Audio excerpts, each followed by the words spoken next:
السلام علیکم ناظرین، آپ دیکھ رہے ہیں ایشین نیوز HD اور میں ہوں ملک خورشید حسن۔ خبر شامل کر رہے ہیں لاہور سے نمائندہ ایشین نیوز عمران جویا کی رپورٹ کے مطابق صوبائی وزیر صحت ڈاکٹر یاسمین راشد کی زیر صدارت سول سیکریٹریٹ کے دربار ہال میں کابینہ اجلاس برائے انسداد ڈینگی مہم منعقد ہوا۔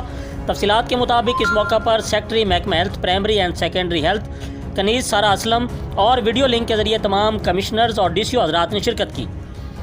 اجلاس میں محکمہ پولیس، تعلقات عامہ، civil aviation, life stock, PHADA، rescue 1122، special branch, higher education, local government Punjab health care commission و دیگر محکمہ جات کے افسران نے شرکت کی۔ صوبائی وزیر صحت ڈاکٹر یاسمین راشد نے اجلاس کے دوران صوبہ بھر میں انسداد ڈینگی مہم کی سرگرمیوں کا تفصیلی جائزہ لیا۔ سیکرٹری صحت سارا اسلم نے صوبائی وزیر صحت کو مختلف محکمہ جات کی انسدادی ڈینگی مہم کے حوالے سے کارکردگی پیش کی۔ مختلف محکمہ جات کے نمائندگان نے صوبائی وزیر صحت کو انسداد ڈینگی مہم کے حوالے سے کارکردگی پیش کی۔ اس موقع پر صوبائی وزیر ڈاکٹر یاسمین راشد کا کہنا تھا کہ ڈینگی کے مشتبہ مریضوں کے سرویلنس ٹیسٹنگ تیز کر دی گئی ہے۔